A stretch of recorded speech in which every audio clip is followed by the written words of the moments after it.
చెల్లిస్తూ మధురమైన మరి నెలలో మనకి చెప్పి వాగ్దానం చేస్తుంది ఎంతమంది వాగ్దాన సందేశపూడికి వాగ్దానం చేస్తున్నారు.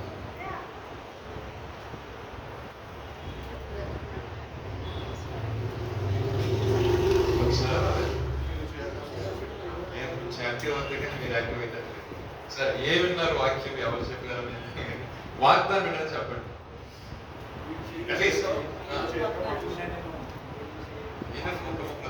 మీరు రాసుకోరా? ఒక ఆయన వచ్చేటప్పుడు అడిగారు, మేము ఎంత ప్రార్థన చేసినా రిజల్ట్ రావట్లేదన్నా ఏంటన్నా మా కోసం ప్రార్థన చేయగా. నేను ఎంత ప్రార్థన చేసినా నువ్వు చేసుకున్న విశ్వాసాన్ని బట్టి దేవుడిని కనుగరిస్తాను. ఇంకొకటి అంటే సహోదరుడిగా నేను చేసే ప్రార్థన, నీ ప్రార్థన కొంచెం నా ప్రార్థన కూడా ఆరోగ్యంగా ఆశీర్వాదకరంగా దేవుడికరంగా నీ విశ్వాసాన్ని బట్టి దేవుడిని కనుగరిస్తాను. నేను చర్చికి రాకుండా అసలు వాగ్దాన విలువతో లేకుండా వాగ్దాన సందేశం కూడిక జరుగుతున్నప్పటికీ ఆ వాగ్దాన సందేశం కూడిక రాకుండా వాక్యం వినకుండా నాకు వచ్చి ప్రార్థన చేయి నాకు నెరవేర్చబడాలంటే విత్తనం నాటకుండా నేను పంట నాటే సాధ్యమైన చెప్పండి. అడుగుతున్నాను, చాలా మంది విశ్వాసుల యొక్క జీవితం ఎలాగుందంటే వాగ్దాన సందేశం కూడిక దేవుడు తన ఆత్మరాజ్యం చెప్పిన తన ఉనికిలో ఉన్న తన చిత్రంలో నిలబెట్టుకుంటాడు. దేవుడు వార్తలు మనకి మాట్లాడతాడు. విన్న మనము మన యొక్క జీవితంలో దాన్ని ఆపాదించుకొని దాని విషయమే మనం ప్రార్థన చేసినప్పుడు దేవుడు మన పట్ల కార్యాలు జరిగిస్తాడు. 3 రోజులు ఉపవాస ప్రార్థన పెట్టారు ఎప్పుడెప్పుడుగా లాంగ్ 2015-16 టైంలో 3 రోజులు చాలా విశ్వాసంతో వచ్చే అందరూ కూడా దేవుడు మహాత్మ్యం బట్టి దానికి 50% జాబ్ 50% వాళ్ళకంటే ఓ 10 మంది వచ్చిన దాంట్లో 5కి నెక్స్ట్ మంత్ లో దేవుడు వాళ్ళు చేసుకున్న విశ్వాసం బట్టి ప్రార్థన బట్టి వాళ్ళ అవసరం బట్టి దేవుడు కొంచెం ఫాస్ట్ గా వాళ్ళ పట్ల కార్యం అంటే నేను మీరు అనొచ్చినట్టు ఉపవాస ప్రార్థన చేస్తే ఉద్యోగాలు వస్తాయని కాదు, సరి చేసుకుని ఎక్కడ తప్పుకుంటున్నాము కాలయాపన చేసుకుని ఉద్యోగం కోసం ప్రయత్నం చేస్తున్నాను. ఉద్యోగం వచ్చిందని అన్నా మనం రాసేపడు టైం పాస్ చేసుకుని ఇన్స్టా చూసుకుంటా యూట్యూబ్ లో షార్ట్స్ చూసుకుంటా 2 మీద వెళ్తున్నా నా ఇష్టానుసారం నాకు చేసిన జాబ్ రావడం వచ్చిందా ఎక్కడ పడిపోతున్నావు అనే విషయాన్ని గమనించుకొని ఆ టైం కంట్రోల్ చేసుకొని నువ్వు వచ్చిన దాన్ని ఫోకస్ పెట్టుకుంటే డెఫినెట్లీ అన్నా గారు కాకుండా ఇష్టానుసారం తిరుగుతున్నా నాకు జాబ్ కావాలి అంటే అది 100% పాసిబుల్. మరి ఉపవాసం ఎలా జరిగిందంటే దేవుడు ఒక ప్రత్యేకమైన డాక్టరేట్ ఇస్తారు. ఆ టైంలో ప్రత్యేకమైన ఉపదేశాన్ని మనకి అనుగ్రహిస్తాడు. అది అందరికీ అంటే కాదు కానీ కొందరితో దేవుడు మాట్లాడతాడు ఆ టైంలో. అంటే నేను ఎక్కడ తప్పిపోతున్నానో నా జీవితం నేను సరి చేసుకో. ఆ 3 days స్పెండ్ చేసిన తర్వాత వారి జీవితంలో మార్పులు చేసుకో ఆ టైమింగ్స్ మార్చుకున్నారు కాబట్టి దేవుడికి ఇష్టకరంగా జీవించారు కాబట్టి దేని మీద ఫోకస్ చేయాలో దాని మీద ఫోకస్ చేశారు కాబట్టి దేవుడు వారి జీవితాల్లో విత్ మంత్లో వారి పట్ల దేవుడు కార్యం జరిగించారు. చర్చికి ఎందుకు రావాలయ్యా అంటే మనం పరిశుద్ధపరచుకోవడం కోసం. అందుకని మాస్టర్ గారి కోసం లేదా మాస్టర్ గారు ఏమనుకుంటారనో లేదా తల్లి గారు ఏమనుకుంటారని మీరు వచ్చారనుకో దానివల్ల ఉపయోగం ఏమీ లేదు. దేవుడు ఏమనుకుంటాడేమో దేవుడు ఈరోజు నాతో మాట్లాడతారు, దేవుడు కొంచెం పరిశుద్ధపరుస్తున్న ఆశతో వచ్చారు, ఖచ్చితంగా మన పట్ల కార్యాలు జరుగుతుంది. అదేవిధంగా వాగ్దాన సందేశం పోటీకి వచ్చినప్పుడు కూడా నిలబడే వ్యక్తి ఎవరైనా సరే మాట్లాడేవాడు పరిశుద్ధాత్మ విషయాన్ని గ్రహించినట్లయితే ఖచ్చితంగా ఆ వాగ్దాన ఫలాన్ని మనము అనుభవిస్తాం. రైట్? అందుకే అడుగుతాను నేను ప్రతి లాస్ట్ టైం వచ్చాడు ఎవరైనా ఎందుకు అడుగుతానంటే అసలు మీరు వింటున్నారా లేదు, ఏదో మనం వచ్చామా కూర్చున్నాం వెళ్ళిపోయామా అనేది కాదు. కానీ నేను అంటాను మీ పట్ల దేవుడు కార్యాలు చేస్తున్నారు కాబట్టి మీరు ఇంకా దేవుడు మనకి రాగలుగుతారు. కొంతమంది పట్ల దేవుడు కార్యాలు చేయట్లేదేమో నాకైతే తెలియదు కానీ ఏం వెళ్దాం సాటర్డే అంటే కూర్చున్నాం. అదే దేవుడు కార్యాలు రుచి చూసి ఎదిగిన వారు దేవుడి మందిరాన్ని ఎంతో దూరమైన దగ్గర రావటం నేను కూడా ప్రయత్నం చేస్తాను. ప్రార్థన చేయండి. ఎక్కడో కాదు మన నుంచి ఇక్కడ రావడం కొంచెం ఇబ్బంది అవుతుంది. నేను కూడా ఈ సరౌండింగ్స్ లోకి రావడానికి ప్లాన్ చేసుకుంటున్నాను. దేవుడు మహాకుటుంబం ఏమన్నా దొరికితే మేము షిఫ్ట్ అవడానికి అవకాశం ఉంటుంది. సో అయితే దేవుడి మందిరానికి దేవుని యొక్క మందిర ఆవరణలో దేవుని యొక్క మందిర పరిసరాలు నివసించుకున్నాం కాదు. ఎందుకంటే ఎప్పుడైనా రావచ్చు, ఎప్పుడైనా ప్రార్థన చేసుకోవచ్చు, ఎక్కువ దేవుడితో సహవాసం కలిగి ఉండవచ్చు. దేవునికి స్తోత్రం. ఇప్పుడు చెప్పండి ఇట్లా మాట్లాడి ఇంకొకరికి గుర్తురాదు మీకు. మీరు బ్రతుకున్నట్లు కీడు విడిచి మేలు వెదకుడి. కీడు విడిచి మేలు వెదకుడి. అలా చేసినట్టు చాలు. దాని మీద సిస్టర్ గారు దాని గురించి వాగ్దాన కూడిక సందేశంలో కావాల్సిన ఎక్స్ప్లెనేషన్ మొత్తం కూడా కావాల్సిన వర్సెస్ మొత్తం మీకు ఎక్స్ప్లెయిన్ చేయడం జరిగింది. ఆ ప్రకారం మనం జీవించామనుకోండి, మనకి ఆత్మీయ జీవితంలో మనకి ఏమైంది ఆశీర్వాదం దీవెన అనేది మనల్ని వెంబడిస్తున్నాడు. అవునంటారు కదా. కాకుండా నేను బ్రతకాలన్నాను కానీ కీడుని విడిచిపెట్టి స్థితులు లేకుండా చెడు కార్యాలు చేసుకుంటా ఉంటే మనకి జీవం అనేది ముందుకు కొనసాగడం ఇష్టం. అది ఏం లేదు దాన్ని దేవుడు మనం చేసిన వాగ్దానం మనం జీవించినట్టు, మనం బ్రతకడం, మనం నిత్య జీవం పొందుకున్నట్లు మనం ఏం చేయాలంటే కీడుని దాన్ని చేయడం మానేసి మీరు చేస్తూ దేవుడు మనం ఏం చేస్తారంటే జీవం వైపు నడిపిస్తాం. దేవునికి స్తోత్రం. కానీ వాగ్దానాలు గుర్తుపెట్టి గత నెల ఏం వాగ్దానం అడుగుతా ఉంటాను. కొన్ని గత వారంలో దేని గురించి ధ్యానం చేస్తున్నాం. నెక్స్ట్ వీక్ లో మాస్టర్ గారు అడుగుతారు. నాకు ఇబ్బంది ఏం లేదు. లాస్ట్ సండే మెసేజ్ ఏం చెప్పారంటారు. ఎందుకంటే మనల్ని మనము ప్రశ్నించుకొని మనం క్వశ్చన్ చేసుకుంటే మన మైండ్ ఆ సబ్జెక్ట్ గురించి ఆలోచించినప్పుడు ఆటోమేటిక్ గా మనకు సబ్ కాన్షియస్ మైండ్ లో పడిపోయి ఆ వాక్యం అలా గుర్తుండిపోతుంది. అందుకోసమనే ఒక మంచి బెస్ట్ టీచర్ ఏం చేస్తారు సార్, కానీ రేపు వచ్చే క్లాస్ కూడా రేపు మీరు చదువుకుని రాబోయే అని చెప్పేసి నిన్న ఎవరైనా ఆబ్సెంట్ అయ్యాడు అని చెప్పేసి ఒక 5 నిమిషాలు ఏం చేస్తారు, లాస్ట్ ఎస్టర్డే లెసన్ నుంచి చెప్పి స్టార్ట్ చేస్తారు. ఇంకా మీకు పచ్చిగా చెప్పాలి మన లాస్ట్లో ఆడవాళ్ళకి సీరియల్ ఒక రోజు మిస్ అయితే ఏమైందంటే నెక్స్ట్ డే వేసినప్పుడు రీక్యాప్ అని వేస్తాను. అవునా, వేసి ఒక 10 నిమిషాలు చెప్పిన తర్వాత నెక్స్ట్ స్టార్ట్ చేస్తారు. కానీ సమయం సేవ్ అయితే రెడీ సేవ్. సో ఇలాగ మీకు టైం తీయడం కాదు, కానీ వ్యక్తిగతంగా అంటే లాస్ట్ వీక్ మిస్ అయితే హిస్కియా గురించి మనం చూస్తున్నాం. హిస్కియాలో ఒక ప్రత్యేకమైన జ్ఞానం చూస్తుంటే జనరల్ గా చూసే కాన్సెప్ట్స్ కాకుండా కొంచెం ఇన్ డీటెయిల్ గా పర్సనల్ తెలుసుకున్నాం. ఇంకా తెలుసుకోవాలని ఆసక్తి ఉంటే ఇంకా మనం అనాలిసిస్ చేసుకుని ఇంకా మనం రీసెర్చ్ చేసుకుంటే ఒక వ్యక్తి యొక్క ఆత్మీయ జీవితంలో దేవుడు అతను ప్రార్థన చేస్తే దేవత దిగి వచ్చిందంటే ఆయన ఎంత భక్తి పడే ఉంటాడో ఆ విషయం కూడా మనం పాయింట్అవుట్ చేసుకుని అసలు ఆయనలో గుణ లక్షణాలు మనం తెలుసుకున్నాం అనుకోండి, ఈ రోజుల్లో మనం చేసుకున్న ప్రార్థన కూడా ఈజీగా రిజల్ట్ అవడానికి అవకాశాలు చాలా ఉంటాయి. దేవునికి స్తోత్రం. అది మీ రాత్రికాల సమయం ముందు సుదీర్ఘ ప్రసంగం ఏం లేదు, ఒక 10-15 నిమిషాల వాక్యం మీకు చెప్పాలని ఆశపడుతున్నాను. దేని గురించి అంటే ఇప్పుడు ఉన్న క్రైస్తవ సమాజంలో మీరు చూసినట్లయితే లాంగ్ బ్యాక్ ఒకసారి మిమ్మల్ని హిస్టరీలోకి తీసుకెళ్తారు అంటే తీసుకెళ్ళడం నేను తీసుకెళ్ళడం కాదు, ఒక మాట నేను చెప్పి దాని నుంచి ఒకసారి ఆలోచిస్తాను. మనకి ఈ క్రైస్తవ ప్రపంచం అంటే క్రైస్తవ వాక్యం మనకు స్టార్ట్ అయినప్పుడు పరిస్థితులు ఎలా ఉన్నాయి మీరు చెప్పండి. కొంచెం వ్యతిరేకతలు ఉన్నాయి. వాక్యం ప్రకటించే విధానం ఒకలా ఉంది. ఆఫ్టర్ 100 years తర్వాత ఎలా ఉన్నాయి, ఆఫ్టర్ 100 years తర్వాత అదే పాత పద్ధతిలో ఉంది వాక్య బోధన అనేది చెప్పాలి. అంటే మనకు కూడా కొంచెం ఆలోచించకుండా విషయం. బోధ మారింది, బోధకులు చెప్పే విధానం మారింది, కాలక్రమేపీ ఏం జరుగుతూ ఉందండి. వాక్యం అదే కానీ బోధించే విధానము మార్చుకుంటా వస్తాం. రైట్. సో ఇప్పుడు ఈ మాట ఎందుకు చెప్పారంటే రాబోయే కాలం ఇంకొంచెం గొప్పగా మారింది. సో మనం ఏంటంటే మనము కొంతమందికి అభ్యంతరకరంగా మనము ఉండకూడదు. అంటే కొన్ని విషయాలకు అభ్యంతరకరంగా ఉండకూడదు. లేదండి నేను అప్పుడు 90-80లో ఉన్న పద్ధతిని ఇప్పుడు నేను ఫాలో అవుతాను అంటే ఎలా ఉంటుంది, కుదురుతుందా? కుదరదు కదా.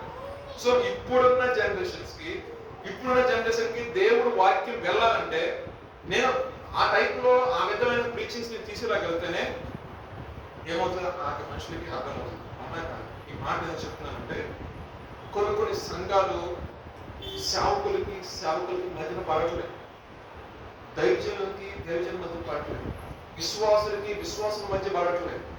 ఒక సంఘానికంటే ఒక తల్లి గారు బొట్టు పెట్టుకొని వెళ్ళింది అక్కడ వాకింగ్ ఉంటారు.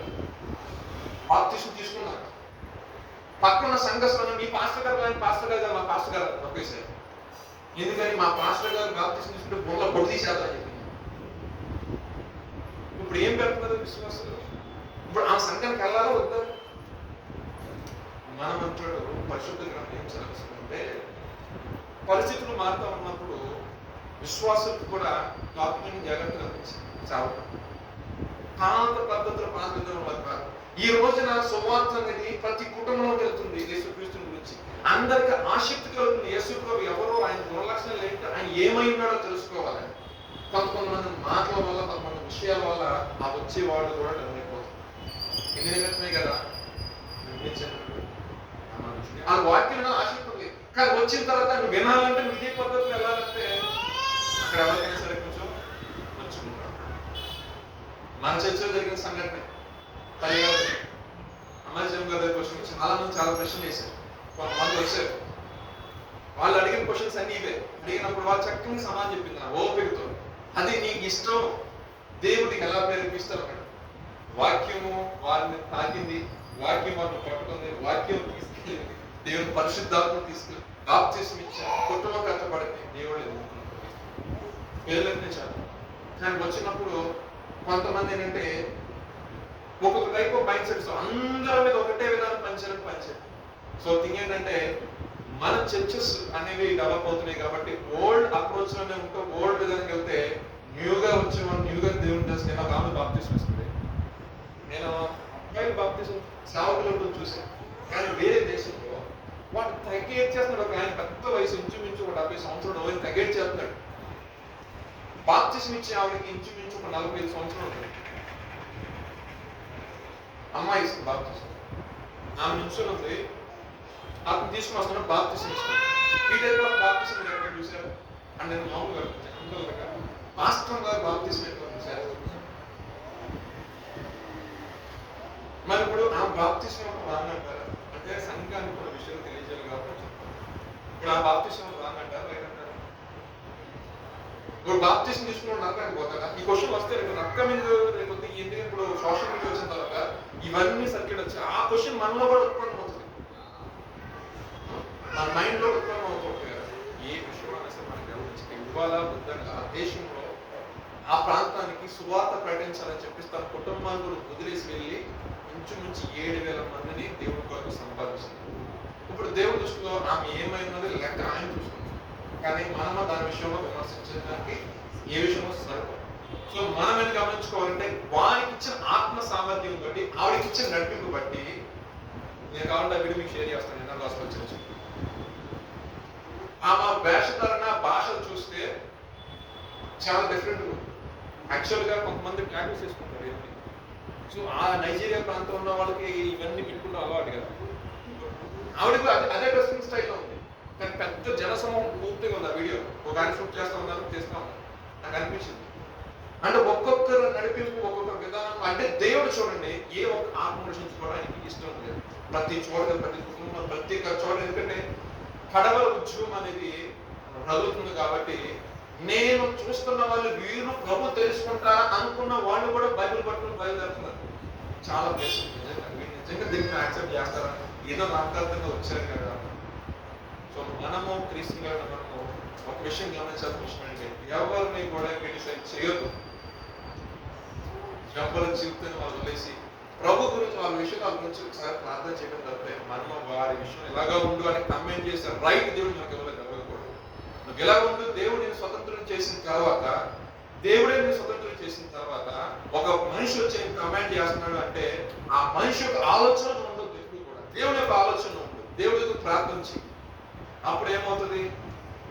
దేవుడు నన్ను స్వతంత్రంగా చేశాడంటే నేను దేవుని స్వతంత్రం చేసిన తర్వాత నేను దేవుడికి ఇష్టంగా జీవిస్తున్నప్పుడు లేదు లేదు నువ్వు ఎలా ఉండకూడదు, నువ్వు వస్తే ఇలాగే రావాలి అన్నది అది ఎవరి ఆజ్ఞ అవుతుంది? మనిషి ఆజ్ఞ. సో బైబిల్ గ్రంథాన్ని కొంచెం ఎక్కువసేపు ధ్యానించండి, ఎక్కువగా వినండి. లేదంటే గొప్ప గొప్ప సేవకులు చెప్తున్న మాటలు ఒకసారి ఒక మైండ్ లో తీసుకున్న తర్వాత దాన్ని వాక్యపరంగా చూడండి. ఈ రోజున చాలా మంది ఇదివరకు సినిమాల్లోనే మాత్రమే చిన్న చిన్న ఇన్సిడెంట్స్ వస్తే వేరే మీద మాట్లాడే వాళ్ళు ఈ రోజు క్రైస్తవ వాతావరణం చూసి పెడుతున్నారు. మా ఫ్రెండ్స్ అంటే చాలా బాధ అనిపిస్తుంది. ఆ రకం ఇది ఇంట్లో ఇలా కూడా ఉంటారా, ఇలా కూడా చేస్తారా, ఇలాగా గాడి చేస్తారా, చర్చల్లో కూడా ఇలా చేస్తారా, అలా చేస్తారా అంటే ఒకప్పుడు వేరే వాళ్ళు చూపించేవాడు. ఈ రోజు ఎవరు లాగేస్తున్నారు డైరెక్ట్ గా క్రైస్తవ సమాజాన్ని కూడా దీంట్లో తీసుకొచ్చి. కాబట్టి క్రైస్తవ బిడ్డలు మనం క్రీస్తుని అంగీకరించిన మనము ఒక జ్ఞానం కలిగి మనం ప్రవర్తించడానికి ఆశీర్వాదం అదేవిధంగా అనేక మందికి ఆశీర్వాదం. మాటలు చూద్దాం పరిశుద్ధ గ్రంథంలో క్రైస్తవుడిగా మనకు లక్షణాలు అనేవి ఎప్పుడు క్యారీ చేయాలి. దాంట్లో మొదటి మాట చూద్దామంటే యెహోషువ గ్రంథం 4వ అధ్యాయం 6వ వాక్యం. 4వ అధ్యాయం 6వ వాక్యం. మీ కుమారులు ఈ రాళ్ళు ఎందుకని అడుగునప్పుడు మీరు యెహోవా మందసమును ఎదుట యోర్దాను నీళ్లు ఏకరాశిగా ఆపబడెను. అది యోర్దానును దాటుచుండగా యోర్దాను నీళ్లు ఆపబడెను కనుక ఈ రాళ్ళు చిరకాలం వరకు ఇశ్రాయేలులకు జ్ఞాపకార్థముగా ఉండునని వారితో చెప్పవలెను. చాలు. ఇక్కడ నేను చెప్పే మాట ఏంటంటే యెహోషువ గ్రంథంలో ఒక మాట రాయించాడు పరిశుద్ధుడు. ఏంటంటే రేపొద్దున నీ పిల్లలు అడుగుతారు ఏమని, ఈ రాళ్ళు ఎందుకునే నాన్న అడిగినప్పుడు మీరైనా ఏం సాక్ష్యం చెప్పుకోవాలంటే మనం దాటి వెళ్ళబోచున్న మార్గంలో యోర్దాను మనకు అడ్డుగా వచ్చింది, అటుగా వచ్చే యోర్దానులను ఎలా జయించారు అర్థం కాదు. అప్పుడంటే ఎర్ర సముద్రంని పాయలుగా చేసిన మోషే కాలంలో. సో మనం వెళ్తున్న మార్గంలో ఏమి తెలియని సందర్భంలో మనం ప్రార్థించున్నప్పుడు దేవుడు ఆత్మ సమించిన మాట ఏంటంటే, నేను మీకంటే ముందు నేను నడుస్తానని చెప్పారు. అంటే ఆయన మన ముందు వెళ్తాను కాబట్టి యాజకులు వారు గణపరుస్తూ ఆ మందసాన్ని తీసుకుని వెళ్తున్న సమయంలో యాజకుడు తన యొక్క కాలు యొక్క వేళ్ళు తాకేసరికి యోర్దాను ఏకరాశిగా నిలిచిపోయింది. ఆదాము అనే పురము వరకు కూడా ఎప్పుడు కూడా ప్రవహించి పాడి పంటలు పండే ఆ ప్రాంతానికి నీరు ఒకేసారి ఆ యొక్క సేవకుని యొక్క పాదాలు స్తుతి స్తోత్రాలు చెల్లిస్తూ దేవుని గణపరుస్తున్నప్పుడు దైవజనులు ముందైనప్పుడు ఆ మందసాన్ని పట్టుకొని దేవాది దేవుడే ముందుకెళ్ళాడు కాబట్టి అక్కడ ఏమైంది, ఆ పాదను తరిగేసరికి ఏమైంది, యోర్దాను ఏకరాశిగా నిలిచింది. కాబట్టి సో మీరు ఏం చేస్తారంటే ఆ యోర్దాను నదిలో నుంచి ఒక 12 గోత్రాలకు సాదృశ్యంగా 12 రాళ్ళు తీసుకొచ్చి ఇక్కడ పాతండి. ఒక్కొక్క గోత్రం కూడా రాళ్ళు పాతమన్నప్పుడు వాళ్ళు ఏం చేస్తారంటే ఒక రాత్రి పాతం జరిగింది. ఇప్పుడు వరకు కూడా అవి ఉన్నాయి. సో ఇప్పుడు ఎవరైనా ఆ ప్లేస్కి వెళ్ళినప్పుడు అక్కడ ఏముంది, ఒక సాక్ష్యం ఉంది, ఒక జ్ఞాపకం అవునంటారు కదా. క్రైస్తవుని యొక్క జీవితంలో కూడా దేవుడు ఏదైనా మన పట్ల మేలు చేస్తున్నట్లే, దేవుడు ఏదైనా ఒక అద్భుతం చేస్తున్నట్లయితే సర్వ సమాజం మధ్యలోకి వచ్చి సాక్ష్యం చెప్పడం అనేది క్రైస్తవునికి ఒక మంచి లక్షణం. ఇలా చూడండి, దేవుడు మన పట్ల గొప్ప కార్యం చేశాడు, గొప్ప మేలే చేశాడు, గొప్పగా దేవుడు ఆశ్రయించాడు, లేదంటే ఏదైనా ఇబ్బందిలో దేవుడికి సహాయం చేసి ఉన్నాడు, లేదంటే అనారోగ్య పరిస్థితుల్లో దేవుడికి విడుదల కలిగి చేసి ఉన్నాడు. నువ్వు ఇచ్చే సాక్ష్యాన్ని బట్టి ఏముంటది, అది నిలుస్తుంది. కొంతకాలం చాలా మంది చెప్తూ ఉంటారు. గత వారంలో ఒక పెద్దానికి సాక్షి చెప్పిన టైం ఇస్తారు, వాక్యం చెప్పలేదు. ఆయన మాటి కోట్ చేసిన వాడేంటి, యేసయ్య గారి గురించి చెప్పుకుంటూ వచ్చారు. యేసయ్య గారు భూమి మీద ఉన్నారా అన్నమాట దైవజనులు లేకపోయినా ఆయన గురించి ఓ ప్రస్తావిస్తూ మాట్లాడు. అవునా కదా? అంటే ఆయన యొక్క జీవితము ఎలా మారిందంటే ఒక సాక్షాత్తంగా, ఒక జ్ఞాపకార్థంగా మన క్రైస్తవ యొక్క జీవితం కూడా రేపొద్దున మన పిల్లలకు ఎలా ఉండాలంటే అది ఒక సాక్షాత్తంగా, ఒక జ్ఞాపకార్థంగా. డాడీ నువ్వు అసలు యేసుప్రభువుని ఎలా తెలుసుకున్నావు, అసలు యేసుప్రభువుని తెలుసుకున్న కారణం ఏంటి, అక్కడ పరిస్థితులు ఏంటి అంటే నీ దగ్గర చెప్పడానికి ఒక గొప్ప సాక్ష్యం. సో ఆ సాక్ష్యం నిలబడాలంటే వాళ్ళు ఏం చేశారు, సాక్షాత్తంగా కొన్ని చేశారు. సో నువ్వు సాక్షాత్తంగా ఇది చేయని చెప్పను కానీ జ్ఞాపకార్థంగా కొన్ని పనులు చేయడం మంచిది. సో దాంట్లో ఏంటంటే మరి ముఖ్యమైన విషయం, ఒక సాక్ష్యం చెప్పండి. ఎందుకు చెప్పమంటారా, మీరు వెళ్ళిపోవచ్చు, మీరు వేరే సంఘాలకి లేకపోతే వేరే జాబ్లో వచ్చి వేరే ప్రాంతాలకు వెళ్ళిపోవచ్చు. ఫలానా ఇయర్లో ఫలానా టైంలో నేను చర్చికి వెళ్ళాను అంటే మీరు సెర్చ్ చేసిన సర్చ్ చెప్పిన నెక్స్ట్ జనరేషన్ కి క్యూరియాసిటీ ఎక్కువ. నిజంగా చెప్పేవాడు అంటే తీస్తారు, రికార్డింగ్ తీస్తారు, మామూలు కాదు.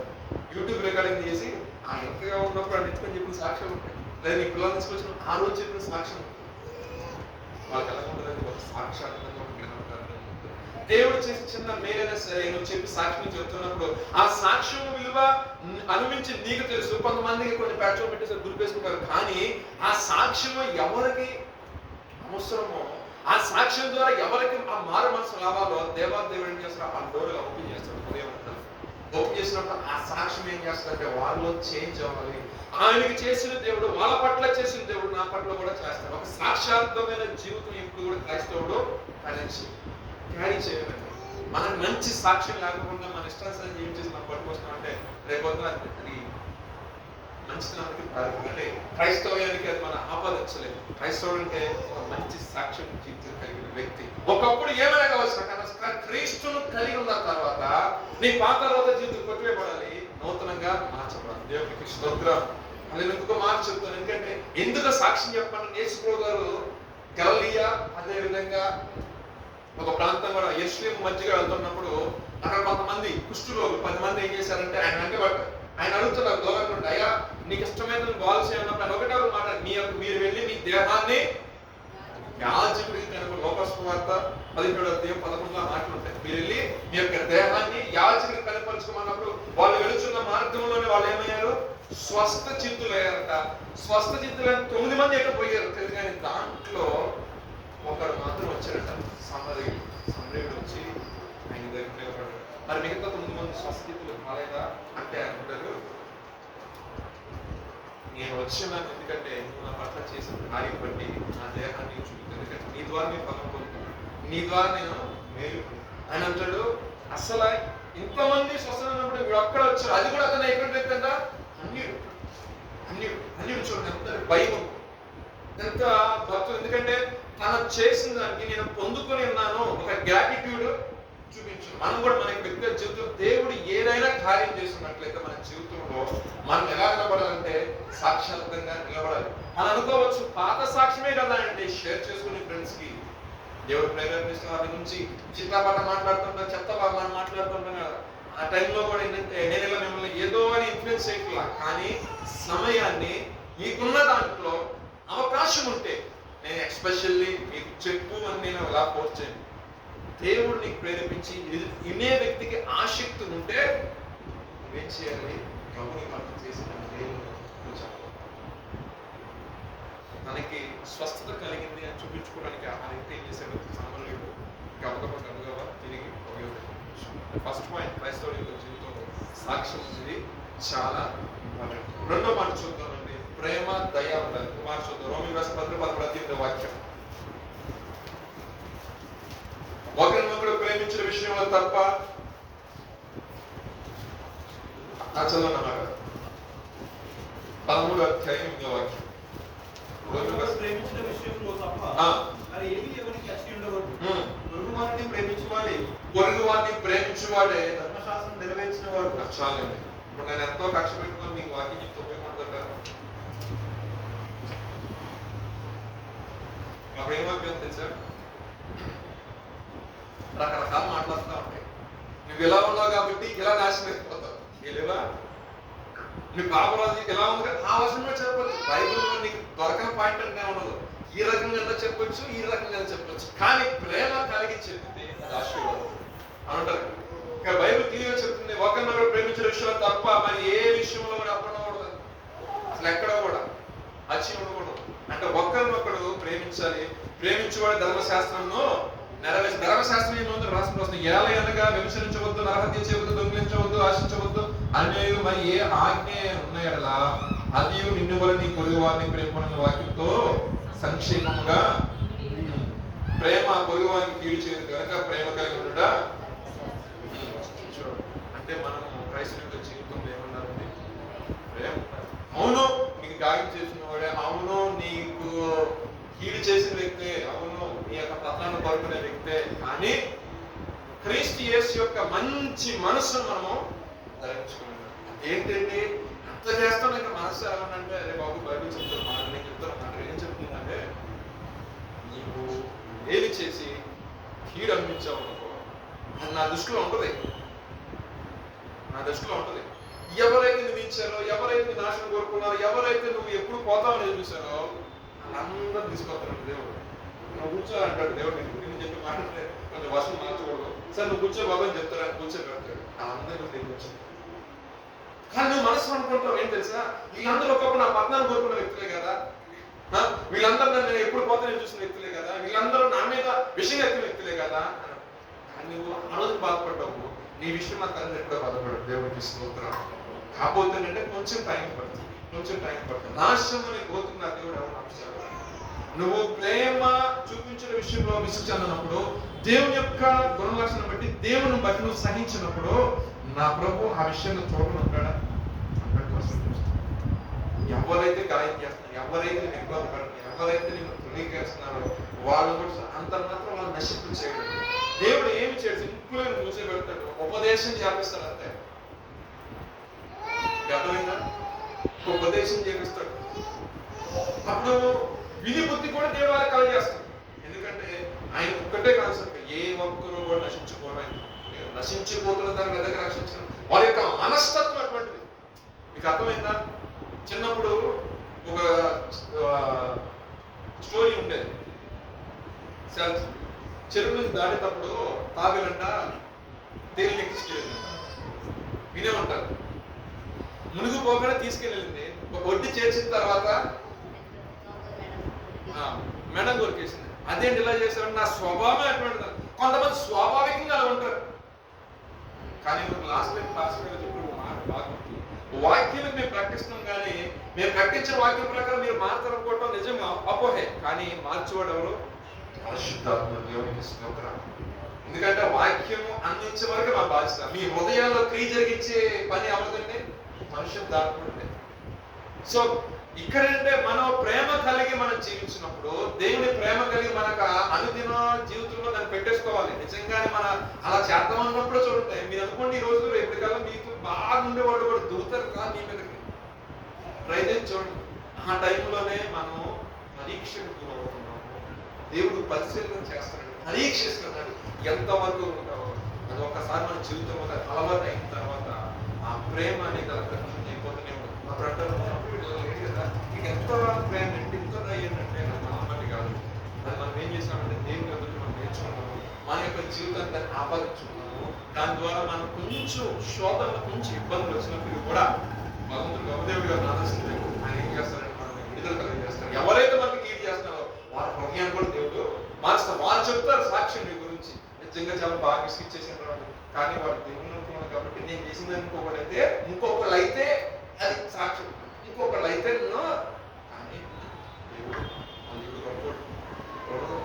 మన ఆరాధిస్తున్న దేవుడు గొప్పవాడు.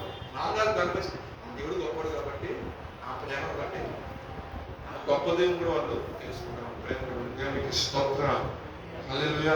ఇంకొక కింద 11వ వాక్యం చదవండి. ఇంక ఈ పాయింట్ మనకు అవసరం. మరియు కాలము నెరిగి తెలుసుకొని అలాగే చేయండి. మన విశ్వాసులమైనప్పటికంటే ఇప్పుడు రక్షణ మనకు మరీ సమీపంగా ఉన్నది. రాత్రి చాలా గడిచి పగలు సమీపంగా ఉన్నది కనుక అంధకార అంధకార క్రియలను విసర్జించి దేవ సంబంధమైన యుద్ధోపకరణములు ధరించుకుందాము. అల్లరితో కూడిన ఆటపాటలను మత్తయినను లేకయు ఒకరి చేతులను లేకయు దులహమైనను వస్త్రమైనను లేకయు ఒకటి యందు నడుచుకున్నట్టు మర్యాదగా నడుచుకుందాం. మరియు మెట్టుకు ప్రభువైన యేసుక్రీస్తును ధరించుకున్న వారై నెరవేర్చుకుంటూ శరీర విషయమై ఆలోచన చేసుకోమంటున్నాడా, చేసుకోవద్దంటున్నాడు. చేసుకోవద్దు. అల్లరితో ఆటపాటలు మత్తి పైన నానా రకాల చెత్త మీరు మీ యొక్క సమయాన్ని కేటాయించకుండా మీరు పగటి యందు జీవించేవారుగా మీరు జీవించండి. రాత్రి యందు జీవించేవారి జీవితం ఆ చీకటిలో ఆ చిందుల్లో సరిపోతుంది. సో మీరు పగటికి సంబంధించిన వ్యక్తులు కాబట్టి, వెలుగు సంబంధం కాబట్టి ఆ క్రియలు మీరు క్యారీ చేయండి. ఒక పాయింట్ ఆయన యాడ్ చేస్తుంది. దాని కింద చూస్తే ఇంకొక 14 గారికి స్టార్టింగ్ చదువు. విశ్వాస విషయమై బలహీనమైన వారిని ఆయనను సంశయములను తీర్చుటకు వాదాలని పెట్టుకోవద్దు. కొంతమంది డిబేట్ చేస్తూ ఉంటారు. నేను చెప్పాక స్టార్టింగ్ మా చర్చిలో ఇలా ఉంటుందండి, మీ చర్చిలో ఇలా ఉంటుంది. ఎక్కడ ఎవరికి వేరే రాకుండా అంటే చర్చెస్ పెరిగి మిషనరీస్ పెరిగేసరికి ఒక్కొక్క మిషనరీ ఒక్కొక్క విధానంలో ఒక్కొక్క ప్యాటర్న్ వెళ్తూ ఉంటుంది. సో ఏంటంటే మీ ప్యాటర్న్ లో వాళ్ళు గొప్ప అని చూసుకుంటారు. మా స్కూల్ గొప్ప అని చెప్పుకుంటారు కదా. నేను అంటాను ఏ స్కూల్ గొప్ప అయినా బోధించి కూడా పరిశుద్ధాత్మ. కాకపోతే పరిశుద్ధాత్మను బోధ జరుగుతుందా లేదా తప్పుడు బోధ జరుగుతుందా నువ్వు చూసుకోవాలి. అర్థమైందండి? సత్యాన్ని మనం గ్రహించుకోవాలి. మనం వెళ్తున్నప్పుడు మనకి ఒకటండి గుర్తుపెట్టుకోండి, వాక్యం నీతో మాట్లాడిందంటే నీ హృదయం నుంచి పశ్చాత్తాపం తలుపులు వస్తూనే ఉంటుంది. నువ్వు చేసే పాపం విషయమై నువ్వు ఇక్కడ తప్పు చేస్తావని చెప్తుంది. అది సత్య సంబంధమైన బోధ. గుర్తుపెట్టుకోండి. Very simple. ఇంకోటి చెప్పమంటారా, షుగర్ కోటెడ్ ఉంటుంది. ఏం కాదు, ఏమి చూసుకుంటారు, వెళ్ళిపో, నువ్వు అంత ఇచ్చేసి అక్కడ పెట్టేసి అది వెళ్ళిపో అన్నది ఈ టైప్. అది బైబిల్లో లేదు. మనకేంటంటే మనం వింటున్న వాక్యం అనేది మనల్ని సరి చేస్తుంది. మనకి మాస్టర్ గారు ఒకసారి మమ్మల్ని అంటూ ఉంటారు, అప్పులు జాబులు చేసుకున్న వాళ్ళు అలా నుంచి ఆయన అంటూ ఉన్నప్పుడు మేము నలిపోతూ ఉంటారు. సరే నేను నన్ను చెప్తాను. నేను అనుకున్నాను మీరు అట్ట అంటారండి మాస్టర్ గారు, మీరు అట్ట అనకూడదు అని అంటే మీరు కమెంట్ చేయడానికి లేదు. ఆయన ఆత్మావేశంతో మాట్లాడుతున్నప్పుడు నేనేమన్నా ఎదురు చెప్పడానికి అలా కాదు. నేను మనుష్యుడు, దేవుడికి సేవకుడు, దేవుడికి నిలబడి ఆత్మావేశంతో మాట్లాడుతున్న విషయాన్ని మనము ఏం చేసుకోవాలంటే, ఓకే నీకు ఏది కరెక్ట్గా వస్తుందో దాన్ని నువ్వు యాక్సెప్ట్ చేయాల్సిందే. లేదు కాదు నేను యాక్సెప్ట్ చేయని నన్ను ఉద్దేశించి మాట్లాడంటే అది నీకు అవసరం కాబట్టి దేవుడు నీతో మాట్లాడు. దేవునికి ఇష్టం అంటారు కదా. సో మన విషయం ఏంటంటే విశ్వాస విషయంలో బలహీనమైన వారిని మనం చేర్చుకోవాలి. అంటే దయ చూపించాలి. కొంతమంది సంఘంలోకి వస్తారు, అద్భుతాలు జరగాలి, ఆశ్చర్యమైన కార్యాలు జరగదు. కొంతమంది ఏంటంటే లేదంటే ఎంత ప్రార్థన చేస్తున్నారు రావట్లేదు సరిగా మానేస్తారు. అలాగని లోక సంబంధమైన పోకడకు కానీ ఇళ్ళకడ కూర్చొని భక్తిని తగ్గించుకొని దేవుడి మీద అలుగు కూర్చున్నారు కొంతమంది. నేను చెప్తాను మాట, ఇవన్నీ జరిగిన విషయాలని. దేవుడి మీద అలిగి దేవుడు నాకు ఏం చేశాడు, ఎందుకు రావాలి చర్చికి, పాస్టర్ గారు మేము రావండి, మేము హౌస్ విజిటింగ్ ఏం చేశారని రావాలండి అన్నప్పుడు దైవజనుడు అదే అంటాడు. చక్కగా అర్థం విధానం చెప్పండి. వారితో వాక్య వర్ణన చేయించి వాళ్ళు ఏదైతే ప్రవృత్తిలో ఉన్నారో వాళ్ళు ఏదన్నా కార్యం చేస్తాడు దేవుడు, వాళ్ళని విశ్వాసంలో పుషప్ చేసి పంపించి అంటే ఆ దేవుని దయ కలిగి. ఎందుకంటే దేవుని దృష్టిలో ఏ ఒక్క ఆలోచించుకోకూడదండి. అగ్నిలో చూడదు లాగినట్టు మనం ఏం చేయాలంటే వాళ్ళకి ఏ విషయం నలిగిపోతున్నారు, ఏ విషయంలో వాళ్ళు ఎదురు చూస్తున్నారు దేవుడు, ఏ విషయంలో పొందుకోలేక బాధపడుతున్నారో అన్న మేము ప్రార్థన చేస్తాము. అలా చెప్పిన సందర్భాలు చాలా ఉన్నాయి. మెయిన్గా జాబ్స్ కోసం వచ్చిన అవసరం ఇప్పుడు లేదు, కానీ 2019 ముందున్న బ్యాచ్లు అయితే ఎన్ని స్ట్రగుల్స్, కనీసం హాస్టల్ ఫీజు కట్టుకునే పరిస్థితి కూడా లేని వాళ్ళు పిలిపందకు వచ్చి లేకపోతే అమ్మగారి దగ్గరకు వచ్చి ఇంకా పర్సనల్గా నాకు వాట్సాప్ మెసేజ్ పెట్టి చాలా మంది అన్న మా పొజిషన్ నేను ఏంటంటే చర్చికి రాకపోయినా రండి అమ్మ రండి. వచ్చిన తర్వాత ఏదో ఒక సాగుపడతారు, ఏదో ఒక మాట్లాడతారు. ప్రభు వాళ్ళలో ఒక విశ్వాసం ఎట్లా నాటి దేవుడు మహాత్మ బట్టి వాళ్ళతో ఉన్నతమైన స్థితిలో వాళ్ళు ఉన్నారు. దేవుడు అన్యాయస్తుడు కాదండి. మనం చేస్తున్న భక్తిని బట్టి కావచ్చు, ఇక్కడ కూర్చునే సమయం బట్టే కావచ్చు, వింటున్న వాక్యం బట్టే కావచ్చు, ఖచ్చితమైన పంట మనం కోసుకుంటాం. అది నా విశ్వాసం, అది నా నమ్మకం. మీకంటే విశ్వాసం ఉందనుకోండి 100% ఈ సమయాన్ని ఎంతైనా నేను కేటాయించానో దీని విషయంలో దేవుడు నాకు సహాయం చేస్తాడు. ఆయన మందిలోకి వెళ్ళాక నాకు చాలా ఆయన మాట్లాడతాడు మాత్రం అన్న విశ్వాసంతో వచ్చినప్పుడు ఖచ్చితంగా ఆయనతో మాట్లాడతాడు. ఎక్కువ పాయింట్ చూసి మనం ప్రేమ కలిగి ఉండాలి, దయ కలిగి ఉండాలి. విశ్వాసం బలహీనంగా ఉంటారు కొంతమంది. ఆ బలహీనలో కొట్టుకొని పోకడాలంటే అది సరే ఎప్పుడైనా మధ్యలో చెప్తా ఉంటారు. పురుషోత్తం చంద్ర గారు ఆయన కూడా ఒక విషయంలో పడిపోయారు. ఈ విషయం నేను చెప్పను. ఆయన కూడా ఒక విషయంలో పడిపోతే ఆయన కూడా మౌనం అయిపోయాడు. అలా ఎంతో ప్యాషన్తో సేవ చేస్తున్నప్పుడు మంచి సేవ పరిచయం ఉన్నప్పుడు ఒక విషయంలో పడిపోయి ఆగిపోయిన మూవ్ అవ్వకపోయేసరికి అక్కడ దయచేసి ఆయన బలహీనత ఎదిగి ఆయనతో ప్రేమగా మాట్లాడారు. నీ నామం కంటే నా ప్రభు చూపించే రక్తం చాలా విలువైంది.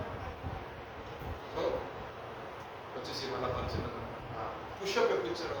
ఆ తర్వాత మొత్తం పాటలు విధానం ముందు నడిపింపు అంతా కూడా దేవుడు అద్భుతకరంగా ఆయన్ని శ్వాసంలో అనుభవం ఐస్తోమికంగా. ప్రేమ విస్తారమైన దోషాలు ఏం చేస్తాయండి? ప్రేమ కలహాన్ని ఏం చేస్తే మార్పింది, లేకపోతే కోపాన్ని తగ్గిస్తుంది. ప్రేమ కలిగి జీవించే, దయ కలిగి జీవించే ఒక క్రైస్తవుడు రేపన్నా రోజు మన నుంచి ఒక సాక్ష్యం ఎప్పుడు కూడా మన కోసం చేస్తున్నాం. మనం ఉన్నప్పుడు కాదు, మనం వెళ్ళిపోయిన తర్వాత నలుగురు ఏం మాట్లాడుతున్నారో చాలా ఇంపార్టెంట్. దేవునికి స్తోత్రం, హల్లెలూయా. ఇంకొక మాట సమయం చాలా చూద్దాం. కొరింథీయులకు రాసిన 2వ కొరింథీయులకు రాసిన పత్రిక 8వ అధ్యాయం 7వ వాక్యం చదువుకుందాం. ప్రతి విషయంలో అనగా విశ్వాసమందును ఉపదేశమందును జ్ఞానమందును సమస్త జాగ్రత్త యందును మీకు మాటలలో ఉన్న ప్రేమ యందును ఎలాగూ అభివృద్ధి పొందుచున్నారు, అలాగే మీరు ఈ కృపయందు కూడా అభివృద్ధి పొందినట్లు చూచుకున్నాడు. ఏ కృపయందు అనేది మీకు రావాలి క్వశ్చన్. ఏ కృపయందు అంటే అధ్యాయం స్టార్టింగ్ లో ఒక సంఘం గురించి మాట్లాడతారు. ఏ సంఘం అనేది? మాసిదోనియలో ఉన్న సంఘం. అవునా కాదు? మాసిదోనియాలో ఉన్న సంఘం. చదవండి ఇప్పుడు ఆ మాట. సహోదరులారా, మాసిదోనియా సంఘములకు అనుగ్రహింపబడిన దేవుడి కృపల గురించి మీకు తెలియజేయుచున్నాను. ఎలాగనగా వారు బహు శ్రమల వలన పరీక్షింపబడగా అత్యధికముగా సంతోషించిరి. మరియు వారు నిరుపేదలైనను వారి దాతృత్వము బహు విస్తరించెను. ఈ కృప విషయంలోను పరిశుద్ధుల కొరకైన పరిచర్యలో పాల్పొందు విషయంలోను మనపూర్వకంగా మమ్మల్ని వేడుకొనుచు వారు తమ సామర్థ్యం కొలిదే గాక సామర్థ్యం కంటే ఎక్కువగాను తమంతట తామే ఇచ్చిరని నేను సాక్ష్యం ఇస్తున్నాము. ఇది గాక మొదట ప్రభువునకును దేవుడి చిత్తములను మాకును తమను తామే అప్పగించుకునేది. చూడండి.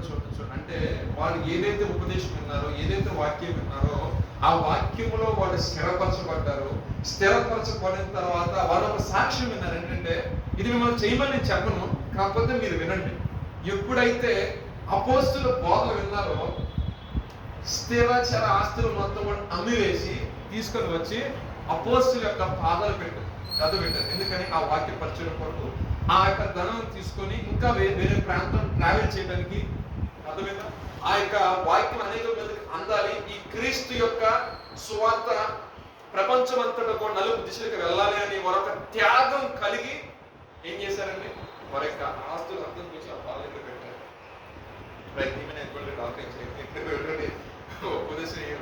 సో ఈ విషయం ఏంటంటే వాళ్ళని మీరు మాదిరిగా తీసుకునే వాళ్ళకి బోధించారు. ఎవరికి? మాస్టర్ యొక్క సంఘస్థులు. వాళ్ళు ఏం చేశారంటే నిరుపేదలైనను ఏమీ లేని స్థితిలో ఉన్నవారైనా సరే దేవునికి ఇచ్చే విషయంలో వాళ్ళ సామర్థ్యం కంటే ఎక్కువ ఇచ్చారు. అంత మాత్రం వాళ్ళకి ఎంత తక్కువైంది? వాళ్ళకి సాక్షి జీవితం. రేపొద్దున సో ఎక్స్‌వైజెడ్ పర్సన్ తనకి స్థితిలో లేని స్థితిలోకి వచ్చి దేవుడి సన్నిధిలో ఏదో ఒక ఇన్స్ట్రుమెంట్ ఏదో ఇచ్చాడు కొంతకాలం వరకు. తర్వాత వెళ్ళిపోయాడు.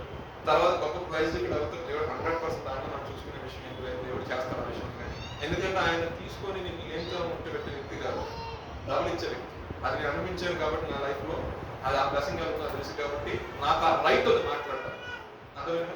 మీరు అడగవచ్చు మీరు ఎలా మాట్లాడతారు ఆ విషయం అంటే, నేను అది అనుభవించాను కాబట్టి, నేను నా విషయంలో ట్రావెల్ చేస్తాను కాబట్టి నాకు ఒక సాక్ష్యం ఉంది. నా విషయంలో నా మనస్సాక్షికి నా దోషారోపణ చేయదు ఆ నేను చెప్తాను. ఎందుకంటే ఆయనకి ఇచ్చింది ఆయన ఉంచుకునే దేవుడు కాదు, ఆయన రెట్టించే దేవుడు. అది పర్సనల్ గా అనిపించినట్టుగా తెలుస్తుంది కానీ నేను ఇది అని చెప్పను. సో ఇక్కడున్న వాళ్ళని దాతృత్వం కొలది వాళ్ళు ఏంటంటే వాళ్ళు నిరుపేదైనా సరే వాళ్ళు దేవుని మందిరానికి ఇచ్చారు. ఇంకెవటం కాకుండా వాళ్ళ విశ్వాసం విషయంలోనూ, పరిశుద్ధ విషయంలోనూ, సేవకుని ప్రేమించే విషయంలోనూ మొదటంటే దేవునికి అప్పచెప్పుకున్నారు వారి జీవితాన్ని. తర్వాత సేవకులు ఏదైతే ఉపదేశం చేస్తున్నారో ఆ ఉపదేశ క్రమం వారి యొక్క జీవితాన్ని వాళ్ళు నడుచుకున్నారు, అభివృద్ధి పొందినారు. అయితే వాళ్ళ అభివృద్ధిలో ఉన్నట్లు మీరు అభివృద్ధి పొందుతున్నారు. అయినా ఇంకా ఏంటంటే కృపలో కూడా మీరు అభివృద్ధి పొందారు. అంటే భౌతిక సంబంధమైన అభివృద్ధి కాదు, ఆత్మ సంబంధం విషయంలో కూడా మీరు అభివృద్ధి పొందాలి. అంటే క్రైస్తవ యొక్క జీవితంలో మనకి మూడో మార్గం రాసిందంటే కేవలం భౌతిక పరంగానే మనం ఆశ్రయించబడ్డాం కాదు, కానీ ఆత్మ సంబంధంగా కూడా మనము ఆశ్రయించాం. మేము క్వశ్చన్ వస్తాయి, ఆత్మ సంబంధంగా ఆశ్రయించబడటం అంటే ఏంటంటారు? అవునా కదా? కృపావరాలు అనేకమైన, అవునా కదా?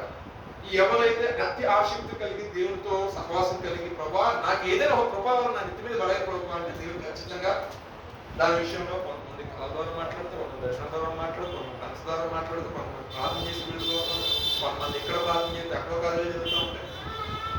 ఇది ఆనందం. కొంతమంది కష్టం వేస్తే స్వస్థం ఉంటారు. అప్పుడు దాకున్న వ్యక్తి ఆ కుటుంబం కడిగి పెట్టేసరికి కొన్ని కార్యాలు జరుగుతూ ఉంటాయి. ఇది అని చెప్పడానికి లేదు. అనేకమైన నేను చేసిన వాటికంటే అనేకమైన అద్భుత కార్యాలు మీరు చేస్తారని ప్రభువే సెలవిస్తున్నారు. అందుకే కదా యేసు గారు ఆ నడిచేస్తే కంటే కూడా పేతురు పౌలు వాళ్ళు నడిచేస్తుంటే ఏమైందంటే వాళ్ళ వస్త్రపు చెంగు నీడ పట్టుకున్న వాళ్ళ ఆ గాలితో లాస్ట్ వీక్ బయట చెప్పి ఫిలిప్ గారు ఆయన చార్లెస్ ఫిన్నీ గారు ఆయన ఆ ట్రైన్ లో వెళ్తుంటే ఆయన వస్తున్న విషయం చేసి ఆ ట్రైన్ పక్కన అందరూ పడేశారట. ఒక వ్యాధితో బాధపడుతున్నారు అందరూ కూడా. ఆ రకమైన పరిస్థితుల వాళ్ళు అని అడగవచ్చు. ఎందుకంటే కొంచెం డిలే అవుతుంది, మనం ఫోకస్ చేయట్లేదు. సో ఫోకస్ చేసిన వాళ్ళు పొందుకుంటున్నారు. మనము మన వ్యక్తిగత విషయాల్లో మన సమయాన్ని కేటాయించుకుంటారు, కృప విషయంలో సమయం కేటాయించుకొని కృపయందు కూడా భౌతికంగా దేవుడు మనం దీవించాడు, అద్భుతం నిర్మిస్తున్నాడు. అన్ని విషయాల్లో ఎక్కడ కూడా తక్కువ కాకుండా, ఏ విషయంలో అక్కడ దగ్గరికి వెళ్ళి ఇబ్బంది పరిస్థితిలో కాకుండా దేవుడు ఏం చేస్తాడంటే ఒక లెవెల్లో దేవుడు దీవించేస్తాడు. ఎప్పుడంటే మీరు కృపయందు కూడా మీరు, అందుకంటే ప్రియుడా నీ ఆత్మ అన్ని విషయాల్లో నువ్వు, నేను కృపావరాల అన్ని విషయాల్లో ఉన్నాను కానీ నా పరిస్థితి నాకు ఆ విషయంలో కూడా నువ్వు వర్ధిల్లాలి. అంటే ప్రతి చోట నువ్వు బ్లెస్డ్ పర్సన్ ఉండాలి, నువ్వు ఆశ్రయించబడిన వ్యక్తిగా నువ్వు ఉండాలి. ఎందుకంటే నువ్వు ఆశ్రయించబడాలనే కదా ఆయన దీనుడిగా అత్యున్నత సింహాసనంలో దిగు వదిలేసిన ఎందుకోసం, నీకోసం నా కోసం. 100% మనము ఆశ్రయించబడాలి. ఆశ్రయించబడటానికి మనము వారసు. అబ్రహాము ఆశ్రయించబడ్డాడు లేదు. ఇప్పుడు ఏదేమైనా సరే మనం ఎవరికైనా అబ్రహాము అనుకుంటాం, అవునా కదా? సో దీని మన పితరుడైన ఆయన ఐశ్వర్యవంతులైనప్పుడు మనం కూడా, మన దేవుడు ఐశ్వర్యవంతులైనప్పుడు మనం కూడా ఐశ్వర్యం. బట్ కొంచెం డిలే కావచ్చు ప్రతి విషయంలో కూడా. దేవుడు నేను భౌతిక సంబంధంగా ఆశ్రయించబడాలని అనట్లేదు, కానీ అది ఆటోమేటిక్ అది వస్తుంది. కానీ దానికంటే ఇంపార్టెంట్ థింగ్ ఏంటంటే దేవుని యొక్క కృపలకు ఆశ్రయించడం. అంటే అనేక కృపలు అనేకమైన శోధించు, పరిశోధించు, ప్రభుని అడుగు. ఆయన ఏదో ఒక విధానం నిన్ను అందరికి లేకుండా ఒక యూనిక్ గా నిలబెడతాడు. దేవుడికి స్తోత్రం. ఇప్పుడు నలుగురు ఉన్నారంటే నలుగురు భాషలతో మాట్లాడతారు.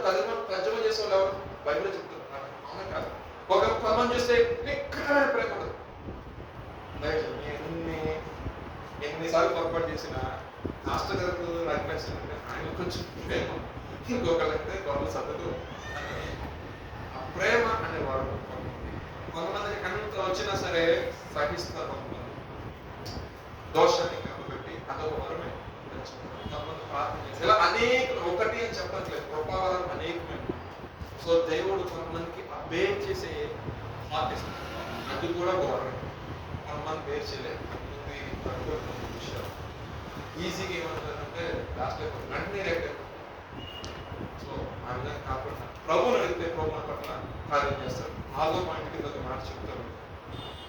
ఒక మాట గలతీ రాసిన పత్రిక 4వ అధ్యాయం.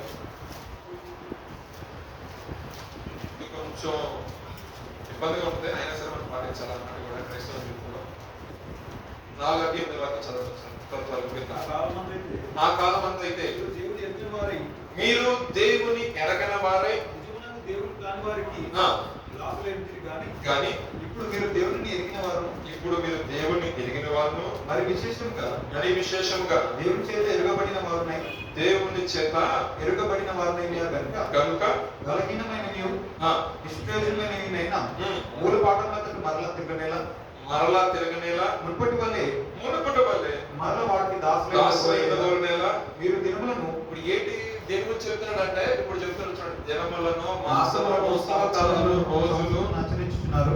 మీ విషయమై నేను పడిన కష్టం వ్యర్థమైన మౌనాన్ని గురించి నేను భయపడుచున్నాను. అంటే ఒకప్పుడు మీరు దేవుని కానీ వానికి మీరు ఆలోచన చేశారు, మీరు చేశారు, నిజ దేవుని తెలుసుకున్న తర్వాత మరలా మీరు రోజులు చూడటం, గడియలు చూస్తాం, తిథులు, నక్షత్రాలు చూసే విధానంలో మీరు ఉండొద్దు. కానీ మీ విషయమే నాకు భయం వేస్తుంది. ఏంటంటే ఏదైనా ఎవరైనా మాటలు విని మీరు ఆ మార్గంలో వెళ్తారేమో, ఆ మార్గంలో వెళ్తే మీకు శోధన కలుగుతుంది. ఆ శోధన మీద మీరు వెళ్ళకుండా మీరు ప్రత్యేకత కలిగిన జనం కాబట్టి మీరు ప్రత్యేకత కలిగి జీవించండి. ఎవరైనా ఆ మార్గం వెళ్తున్నప్పుడు మనం ఏం చేయాలి? ఓపికతో ఎదురు చూసి ఒక వ్యక్తిని మనం సంపాదించుకోవాలి. కానీ వారికి కోపం రేపటికి ఇప్పుడు కూడా మనం ఆ విషయంలో మాట్లాడాలి. ఒకప్పుడు మనం అలాగొన్న వాళ్ళమే. నేను పుట్టినప్పుడు మా నాన్నగారికి పోయి నాన్నగారు బాగా పెట్టినప్పుడు బ్యాగ్ కూర్చొని ఏంటంటే 12 రోజులు 12 టైం ఆ జాతర కట్ట ఉంటుంది కదా, మొత్తం అయితే మా కొట్టుడు పుట్టిన తర్వాత నాన్నగారు వచ్చాను. నేను ఏంటి ఏ రోజు ఏ టైం లేదు బాగలేదు, ఏం చెప్పేది ఏం లేదు, కానీ నా పేరు పెట్టాలిగా, అది పెట్టాలిగా, ఆ రోజు కాదు ఈ రోజు కాదు, ఏ రోజు లేదు, అన్ని రోజులు నాయే. దేవుడికి స్తోత్రం. నేను క్రీస్తుని కలిగి ఉన్నప్పుడు అన్ని రోజులు మనయే మన ఉంటారు కదా. అనుదినము మనకి నూతనమైన కృప, నూతనమైన వాస్తవ్యము మన ఎడలానికి పడుతుంది. ప్రతిరోజు మనకి మంచి రోజే. ఈ రోజు మంచి రోజు, రేపు చెడ్డ రోజు అనేది ఏం లేదు. దేవుడు చెప్పాడు, ఇది చెడ్డ చెప్పాడా? పరిశుద్ధ గ్రంథం స్టార్టింగ్ లో చెప్పాడు అన్ని మంచి, అన్ని రోజులు మంచి. సో ఒక రోజే పెట్టుకొని, ఒక గడియ పెట్టుకొని, ఒక విధానం చేయడం అనేది అలా మరలా మీరు మూలపాఠం తట్టు మీరు తిరగమాకండి.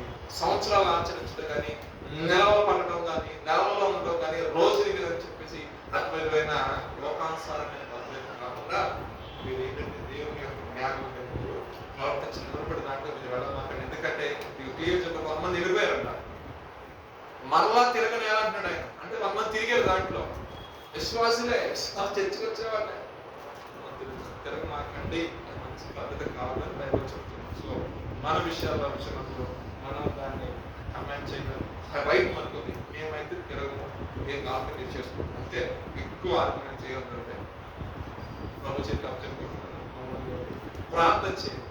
ఎవరైతే చేశారో ఏం చేశారో దేవుడు ఒక రోజు నేను తీసుకొస్తారని నా కోసం ప్రార్థన, కోసం ప్రార్థన. అప్పుడు సరే వడ్డించేదా ఉన్నప్పుడు నేను నచ్చిన కూడా వడ్డిస్తాను. అవునా కాదు? ఫస్ట్ చెప్పినప్పుడు వెళ్ళా అదా ఇప్పుడు ఆకలిస్తుంది, ఏం చేస్తాం? ఏదైనా పెట్టామా ముందులా నిండగా కావాలంటాం, ఆ పండ్లు తీసుకొస్తాం. సో మనం కూడా ఒకప్పుడు ఆ రకంగా వచ్చిన వారు, కానీ ఇంకా తెలియని వారు వెళ్తున్నారు కాబట్టి వారి ఎందుకు మనం ప్రేమ చూపించాలి. అంతేగాని ప్రభు ఎప్పుడు రోజు ఇస్తాడు అని మనం వెయిట్ చేసి వాళ్ళ కోసం ప్రార్థన చేయాలి. కానీ ఎటువంటి విషయం అది ఎత్తుబడి మాట్లాడినప్పుడు కూడా మరి క్రైస్తవులకు ఎప్పుడు కూడా వెయిట్ చేయాలి అంటే ఏం చేయాలి ఏ విషయాలు సరే ప్రభు దగ్గర ప్రార్థన చేయాలి, ప్రార్థన చేయాలి, విజ్ఞాపన చేయాలి, భక్తి ఆత్మవిశ్వాసాన్ని విజ్ఞాపన చేస్తున్న పట్ల కార్యం జరిగిస్తుంది. చివరిగా ఒక మాట, జ్ఞానం కలిగి మనం ఆరాధించిన దేవుడి సన్నిధిలో చిన్న మాట.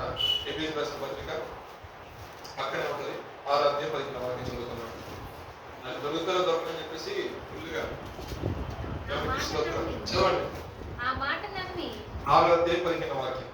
ఆ మాట నమ్మి అతడు ఓర్పుతో సహించి ఆ వాగ్దానం కలుపుకున్నాడు. ఎఫెసీయులకు రాసిన పత్రిక 15. పాదములకు సమాధాన సువార్తలైన సిద్ధ మనసును జోడు తొడుక్కొని నిలబడుడి. ఇవన్నీ కాక విశ్వాసము డాలు పట్టుకొని దాంతో మీ దృష్టిని అగ్నిబాణం అన్నిటినీ మార్గ శక్తితో 17వ వాక్యం దాంట్లోనే. మరియు రక్షణైన శిరస్త్రాణమును దేవుని వాక్యమును ఆత్మపెట్టుదలను ధరించుకుని ఆత్మలో ప్రతి సమయం నందును ప్రతి విధమైన ప్రార్థన విజ్ఞాపన చేయొచ్చు. ఆ విషయమే సమస్త పరిశుద్ధుల నిమిత్తము పూర్ణమైన పట్టుదలతో విజ్ఞాపన చేయొచ్చు. మెలకువగా ఉండండి. చూడండి, ప్రార్థన ఎవరి గురించి? సమస్త పరిశుద్ధుల కొరకు పూర్ణమైన పట్టుదలతో ప్రార్థన చేశాను. క్రైస్తవులకి ఎప్పటికప్పుడు పట్టుదల, మామూలు ప్రార్థన లేదు, చిన్నగా ప్రార్థన లేదు, పట్టుదల చేసే ప్రార్థన. అంటే మిమ్మల్ని పట్ల కానీ సహాయం చేయకపోవడం, నాకెందుకు ఉండాలి, నాకెందుకు మన పిల్లలు అడుగుతారు, ఎందుకు పట్టుదల అడుగుతారు, ఏంటో అంత పట్టుబట్టే ఉంటారు. అవునా కాదు? మన ఇంట్లో జరిగే సిచ్యువేషన్స్. సో మన అడిగే విషయంలో కంటిన్యూస్ గా బలంగా నాకు ఇవ్వు అడగటం అంటే సమస్త పరిశుద్ధుల విషయంలో. ఎందుకంటే పరిశుద్ధులను సైతము కూడా ఎయిర్పోర్ట్ లో ఉన్న సేవకులను కావచ్చు, విశ్వాసులే కావచ్చు, ఏ రకంగా పడవేసేయాలని చేసి అపవాదం తిరుగుతున్నాడు. కాబట్టి ఆ విషయమై నువ్వు వాళ్ళ ఎవరో ప్రభావ దృష్టి చేతునికి వెళ్ళకూడదు అని పట్టుదలకు ప్రార్థన చేసుకుంటూ అటువంటి ప్యాషన్ కలిగి అటువంటి వర్షంలో ప్రార్థన చేస్తున్నప్పుడు నేను ఎంత సమయాన్ని అక్కడ కేటాయిస్తున్నా ఆ సమయ విషయం నా ప్రభావం ఆలోచించడానికి జస్ట్ నాకు నా ప్రార్థన టైం ఉండదని అనుకోవచ్చు మనం. కానీ ఆ టైంని దానికంటే ప్లస్ దానికి కావాల్సిన రెస్ట్ అంతా కూడా దేవునికి ఒక టైంలో ఇస్తున్నాడు. సో నువ్వు చేయాల్సిందంటే ఈ జర్నీలోనే, ఈ టైంలోనే క్రైస్తవునిగా సమస్త పరిశుద్ధుల కొరకు మనం పట్టుదలకి ప్రార్థన చేయడం మన బాధ్యత. చివరిగా పిలుపులకు రాసిన పత్రిక 2:12 వాక్యం. కాగా నా ప్రియులారా, మీరు ఎల్లప్పుడూ విధేయులైన ప్రకారం నా ఎదుట ఉన్నప్పుడు మాత్రమే గాక మరి ఎక్కువగా నేను మీతో లేని ఈ కాలమందును భయముతోను వణుకుతోను సొంత రక్షణను కొనసాగించుకునండి.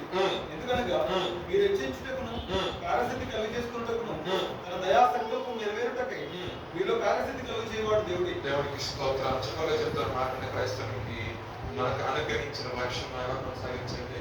భయముతోను వణుకుతోను కొనసాగించాలి. ఫస్ట్ క్రైస్తవులు చూస్తున్న సాక్ష్యం ఉండాలి, రెండోది ఏముండాలి? దేవుడి యొక్క ప్రేమ ఉండాలి, దయ ఉండాలి, మూడోది ఏముండాలి? చెప్పండి. కృపలో భక్తి గుణం ఉండాలి, అవునా? నాలుగోది సమస్త పరిశుద్ధుల ఎలా ప్రార్థన చేసే పట్టుదల ప్రార్థన చేసిన చివరిగా మనం అనుగ్రహించిన రక్షణని భయంతో. ఇంకొక పాయింట్ ఉంది, జనరల్ చక్కగా మన సమయాన్ని పోగొట్టుకోకుండా జ్ఞానం వల్లే సత్యం చేసుకుంటూ దేవుని మీద భక్తి ఉండాలి. సంతోషం కలిగినప్పుడు మనం ఏం చేయాలి? దేవుని గణపరుస్తుండాలి. దుఃఖకరమైన పరిస్థితులు వచ్చినప్పుడు సంఘంతో సమాజంతో కూర్చొని మనకు బాగా సేవకులు చెప్పుకోవడం, లేదా దాని కోసం ఉపవాస ప్రార్థన చేసుకోవడం, ఏదో ఒకటి చేసుకుని ప్రార్థన చేసుకుని ఆ శోధన చేసి శక్తి మనకు బాధపడడం ప్రార్థన చేయగలిగే మనం అవసరించను కాక ప్రార్థన చేసుకున్నాం.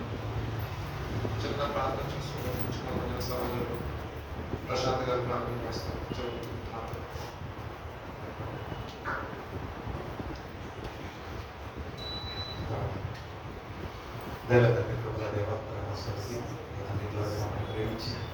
దేశంలో మార్పులు చేసి అనేక విషయంలో తిరిగి సరిగడానికి పడటం యాత్ర మాటలు మాకు తెలియజేసి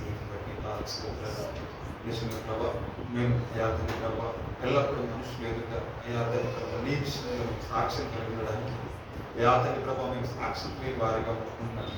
మా జీవితంలో మీ ఎదుట ఎప్పుడు కూడా మేము ఎంత రైతులుగా ఉండడానికి, మా జీవితంలో మీరు చేసిన ఉపకారంలో మేము జ్ఞాపకం చేసుకోవడానికి యాత్ర అలాంటి కృతజ్ఞతలు లేదు.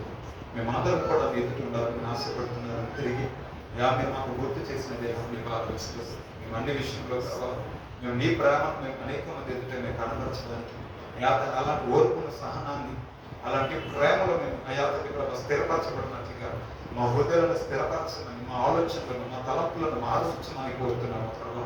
దేవానికి అన్ని విషయంలో దేవా అయా తండ్రి నీ కృపలో మేము ఎల్లప్పుడూ వర్తిల్లుతూ అయా తండ్రి ప్రభా మేము విశేషంగా అయా తండ్రి నీ పరిచర్య విషయంలో అయా మేము ధారాళంగా మేము అయా గుప్పులు మీకున్నట్లుగా అయా మా జీవితంలో ప్రభా ప్రతి లేమి మా జీవితంలో వెలిగిపోనట్లుగా ప్రభా నీ విషయంలో మేము సర్వ సమృద్ధి కలిగి ఉన్న వారిని ఉంటున్నట్లు తండ్రి మేము ఎల్లప్పుడూ అయా తండ్రి నీ సేవా పరిచర్యలో మేము ముందుగా ఉండడానికి కృప మాకు అనుగ్రహించి ప్రార్థిస్తున్నాం తండ్రి. అంతేకాదు ప్రభా అయా మేము ఎల్లప్పుడూ కూడా ప్రభా మీ భయముతో వరకువతో ప్రభా అయా తండ్రి మా సొంత రక్షణని కాపాడుకోవడానికి తగిన కృపను మాకు అనుగ్రహించి ఎల్లప్పుడూ ప్రభా విశ్వాసంతో ప్రభా నీ ఎదురు మేము పట్టుదల కలిగి ప్రార్థించినట్లుగా ప్రార్థనాత్మను మా మీద కుమ్మరించి అయా తండ్రి సమస్త పరిశుద్ధుల నిమిత్తం ప్రభా అయా తండ్రి ప్రభా మా నిమిత్తం మేమందరం కూడా పట్టుదల కలిగిన ప్రార్థన వీరులుగా మా జీవితాలను అయా తండ్రి ప్రభా మార్చమని కోరుతున్నాము ప్రభా. అయా తండ్రి ప్రభా ఈ యొక్క చివరి దినాలలో ప్రభా మేము ఎల్లప్పుడూ కూడా ప్రభా అయా నీ యందు మేము అడ్డుకట్టబడి ఉండడానికి కృపను దయచేయమని ప్రార్థిస్తున్నాం. అయా తండ్రి వాక్యమును మా చిత్తంలో స్థిరపరచండి. అయా మా హృదయంలో అయా తండ్రి ప్రభా వాటిని అయా తండ్రి ప్రభా స్థిరపరిచి వాటిని అక్కడ నడవడానికి సాయం చేయమని ప్రార్థిస్తున్నాం. పరిశుద్ధాత్మ దేవమా అయా ఇంతవరకు మీరు మాతో మాట్లాడి అయా తండ్రి ప్రభా మీరు మమ్మల్ని సరిదిద్దడానికి అయా మీరు మాకు బోధించిన రీతిని బట్టి దేవాన్ని ప్రార్థిస్తున్నాం. అయా తండ్రి ఈ వాక్యమును ప్రభా మేము బలముగా అయా తండ్రి విశ్వసిస్తూ అయా తండ్రి మీరు మాతో మాట్లాడినందుకు కృతజ్ఞతాస్తుతులు చెల్లిస్తాం ప్రభా. మేము ఎల్లప్పుడూ విశ్వాసంతో నీ ఎదుట మేము నమ్మకస్తులుగా నిందారీతిగా ఉండడానికి అయా తండ్రి మమ్మల్ని పరిశుద్ధపరిచి స్థిరపరిచి ఇవాళ రేపటి దినం ప్రభా నీ సన్నిధిలో నీ శరీరం తినడానికి రక్తం త్రాగడానికి ప్రభా మీరు మమ్మల్ని పరిశుద్ధపరిచి ప్రత్యేకపరిచి అయా తండ్రి నీ ఎదుట మేము అయా తండ్రి ప్రభా యోగ్యమైన రీతిలో ప్రభా బలంలో పాల్గొనడానికి అయా మీరు మమ్మల్ని అందరినీ కూడా సిద్ధపరచమని ప్రార్థిస్తాం. ఇక్కడికి వచ్చిన పిల్లలందరినీ దీవించి ఏ విషయంలో మేము తప్పిపోతా ఉన్నాం, ఏ విషయంలో మేము సరిదిద్దుకోవాలి ప్రభా అయా తండ్రి మీరు మాతో అయా తండ్రి మాట్లాడినందుకు కృతజ్ఞతలు చెల్లిస్తాం. మేము వాటి విషయంలో సరి చేసుకుని మా జీవితాలను అయా తండ్రి నీ ఎదుట మేము అయా తండ్రి ప్రభా మార్చుకుంటూ ప్రభా అయా తండ్రి ప్రభా నీ వాక్యపు విలువలో మా జీవితాలు వెలిగించబడటానికి ప్రభా మాకు అనుగ్రహించిన ప్రతి ఒక్క బిడ్డను దీవించి అక్రమ వసతులను తీర్చి అయా తండ్రి ప్రభా వారి విషయంలో అయా తండ్రి ఏ విషయంలో కృంగిపోతున్నారు, ఏ విషయంలో ప్రభా నీ ఎదుట గోచరాడుతున్నారు వాటి విషయంలో ప్రభా నిత్యముగా ప్రభా మార్గాలు తెరిచి అయ్యా మీరు మాత్రమే ద్వారంలో తెరిచి వారి జీవితంలో గొప్ప కార్యములు జరిగించి వారి జీవితంలో ప్రభా గొప్ప సాక్ష్యం లేకపోతున్నారు. అక్కడికి వచ్చిన పిల్లలందరినీ దీవించి ఆశీర్వదించమని యేసునామమున ప్రార్థిస్తున్నాను నా పేరు తండ్రి. ఆమేన్. యేసు